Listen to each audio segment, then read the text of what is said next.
Hello.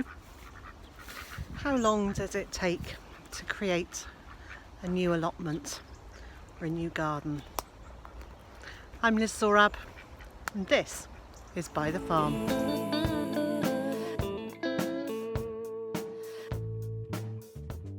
So today's video is a little bit different to usual. So people quite often ask me how long it took to set up the vegetable garden and the market garden and all the other areas on Byther Farm.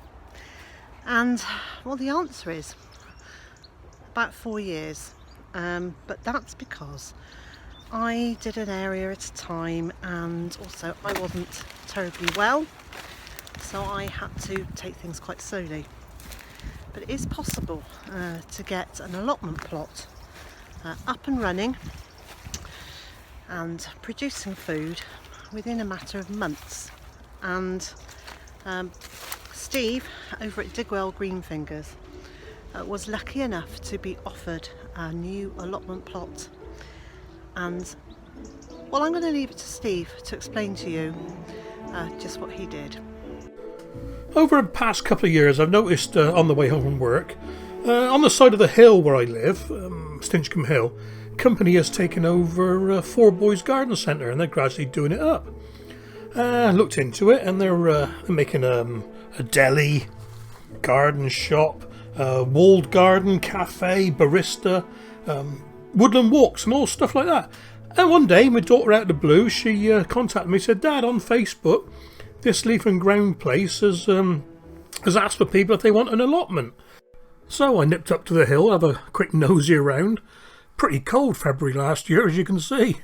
I was impressed with what I saw, so I dropped them an email, and I was invited to have a chat with the owner and manager. And lo and behold, I got a plot.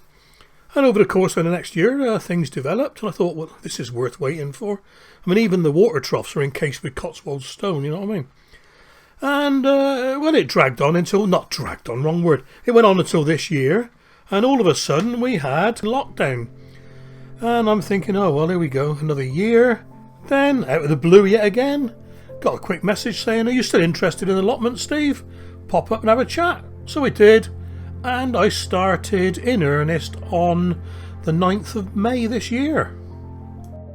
So here I am, the proud caretaker manager of Plot 26, Leaf and Ground. It's about 6 metres by 14, and I'm right by a water trough, which have now had hose pipes fitted. Brilliant. Well, keen as mustard, I started marking out the area. Little dots of perlite everywhere, and then realised what a waste of time that was, because even though I got loads of cardboard blocking my front door up, I had no compost. Couldn't get it for love nor money. Bulk deliveries only off the back of a trailer, so I plonked in Henry and Irene's cornflowers and rhubarb pink blossom. And a week later, my Wonderpost compost arrived, manure type compost, which I had to take off the pallet to make room for my car on the drive. Was it just over 1.5 tons? And then ferry it to the allotment, 2 or 3 or 4 or 5 bags at a time, all during that heat wave in May. And finally, the bed building started in earnest. I was going to put a weed membrane down between the beds, but I decided not to, and in the end I went back and put cardboard between them all. God, I'll tell you what, that was hot work. I finally got to use the raised planter that came free with Grow Your Own magazine. That's only been sat around for a year. I did want to put courgettes straight into the no-dig bed, see, so I thought I'd put them in there. And I got a gallows put up. Many thanks yet again to Jason at Jason's Jungle. Inspirational, mate. I tell you, I'd love to build one of these in metal eventually. And all the while back at home, planting seeds like mad and grateful for being there to cool down. And slowly the beds developed. 3, 4, 5, got up to 10 in the end, and initially just planted them with things that were spare. So that was dill on the end of each of those 2 there. Love the smell of dill. And we got the turnips in, and like I said, I just used up all the spares initially. In the end I got 10 beds built, and I got a soft fruit area built at the far end.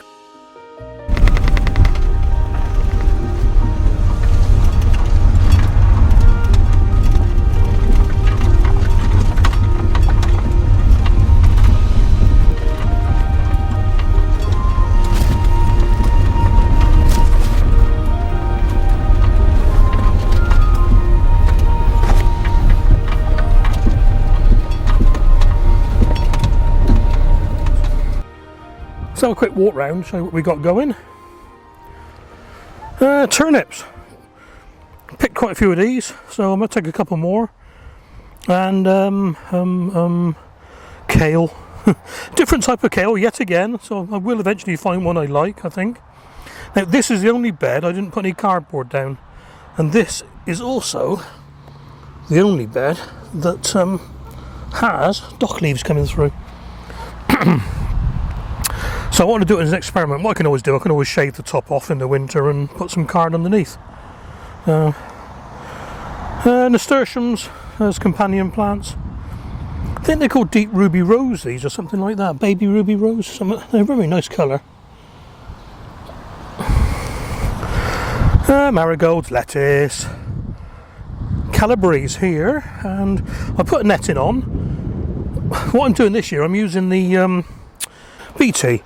Yeah, apparently it gives caterpillars really bad stomach ache. They stop feeding and die. So I'm not worried about caterpillars this year. What we have got is pigeons, and I'll show you in a second. In fact, go there now. 2 seconds.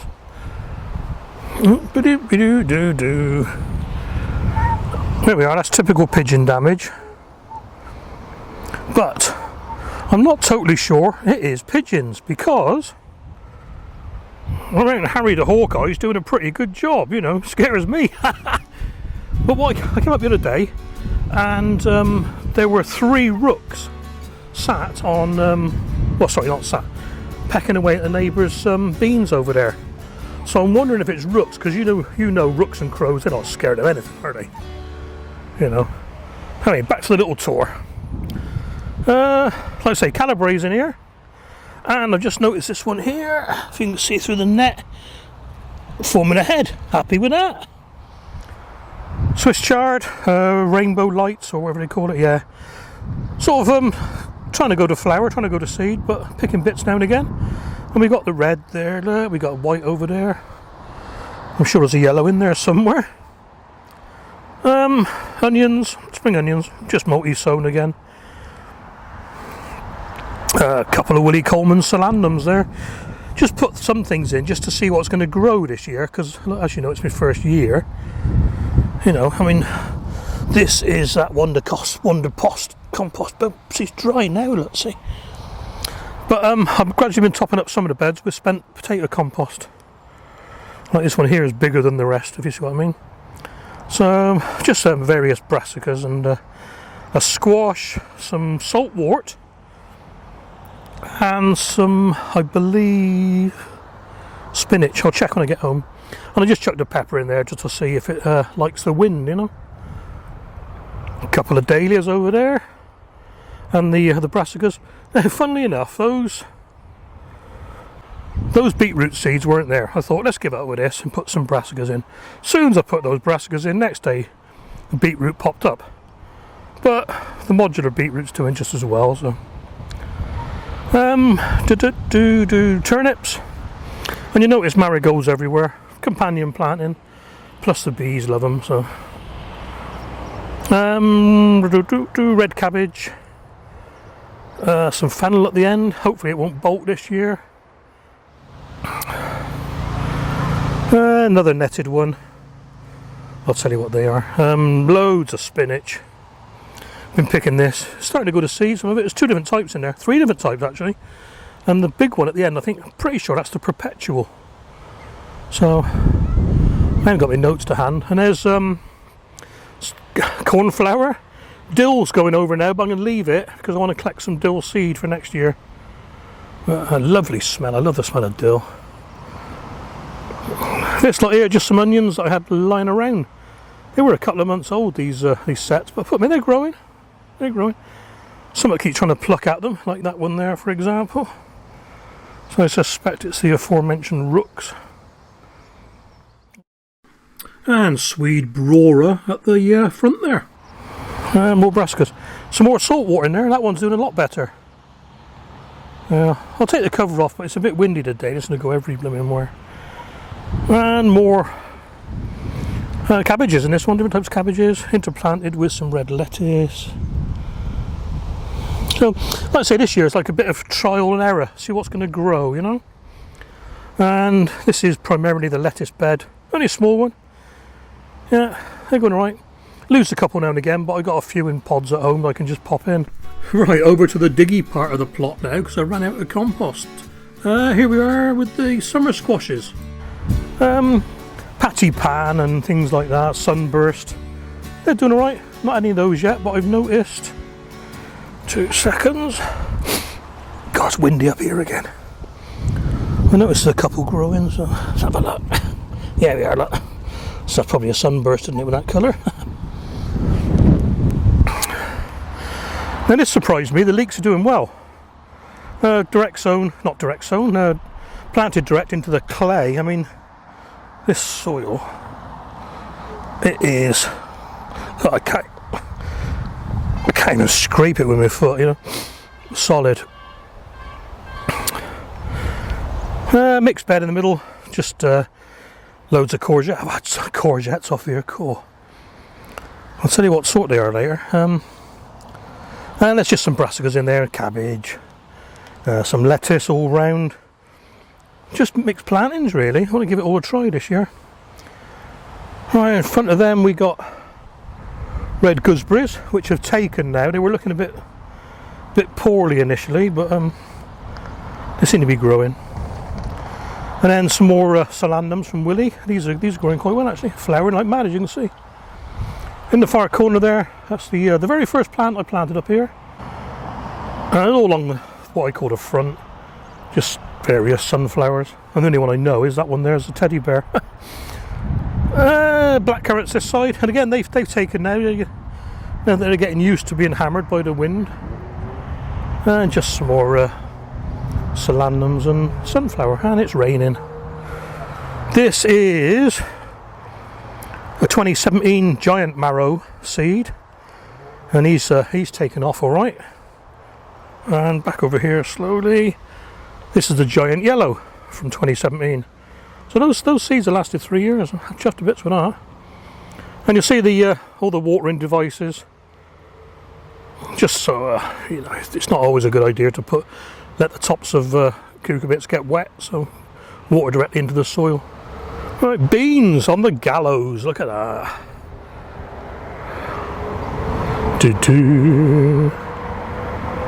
So, and they're growing up nicely now. French beans in there and a couple of different types of runner beans, because I really had trouble getting them going this year. I noticed that one there's fallen over, so I shall put him back up. Loads of compost under there and manure. Doing alright. Got the butternut squash there and the winter squashes. Now with the winter squashes, they are around the outside of the corn. And again, there's 4 different types of corn there because I could not get corn to germinate this year. And what I'm doing, look, I'm trailing the squash into a square. See better with this one. Like that. Around the outside. So once it gets to the corner, he'll pop off up there. And that one will go that way, and that one will go that way. And that one is already coming this way. So the idea is you don't lose control of them, and they all go round and round in circles. And effectively look after the corn. Well, there we are. Life so far on plot 26 at Leaf and Ground. And as you can tell by the big blob in the centre of the lens, it's raining. So time for me to go home. Take care. I think he's done an amazing job to get that plot up and running in such a short amount of time. And it just goes to show, if you've got the space prepared, that planting it up and getting on with it being productive doesn't take too long at all. If you take over a new plot that isn't new, it's already established and it's absolutely covered in weeds, well, what do?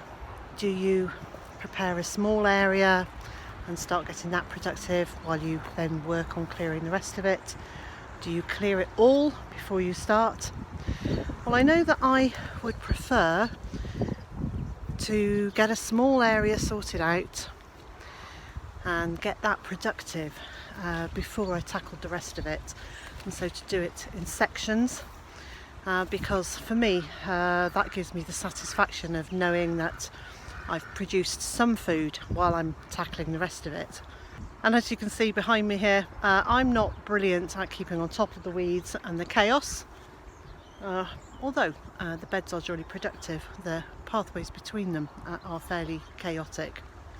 There are loads of videos available that show you how to do ground clearance using whichever method is your preferred one, whether that's covering it with a sheet mulch or physically removing all the weeds. So if you've been lucky enough to get a new plot this year, or you're about to get one over the winter, please leave a comment, let us know what you plan to do with it, or how weedy or clear it is, and any suggestions that you have for new allotment holders to help them make that patch the most productive as possible. Please leave those in the comment. Let's have a really nice resource for new allotment holders with this video. I want to say thank you to Steve for spending some time to create that video for us. It was really interesting to see just how quickly a new plot could become a productive space. And if you're not familiar with Steve's channel, it's Digwell Green Fingers. I'll leave a link above and in the information below. Don't forget to subscribe and to watch a couple of his videos. And please let him know that you headed on over to his channel from here.